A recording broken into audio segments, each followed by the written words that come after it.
Narito na ang mga mabilisang balita sa probinsya. Sugatan ng 15 estudyante matapos bumigay ang dinaraanan nilang tulay sa Kamanitohan River sa Manito, Albay. Rumesponde naman ang mga tauhan ng Bureau of Fire Protection at ilang taga-barangay at dinala sa ospital ang mga estudyante. Ayon sa mga taga-barangay, gawa sa bakal ng tulay at posible raw na kinakalawang na kaya bumigay. Sa ngayon, sa pamamagitan muna ng bangka tumatawid ang mga taga roon. Magde-deploy raw ang LGU ng mga bangka para magamit ng mga residente. Patay ang isang babaeng 10 taong gulang matapos matuklaw ng ahas sa barangay Mahayahay, Sogod, Southern Leyte. Ayon sa ina ng bata, pauwi na sila mula sa bukid at tumatawid sila sa sapa nang tuklawin ng ahas ang anak. Dinala raw nila sa ospital ang bata pero idineklarang dead on arrival.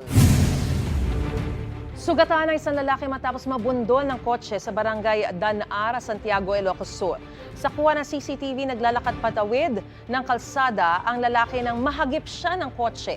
Sa lakas ng impact, tumilapon ang biktima.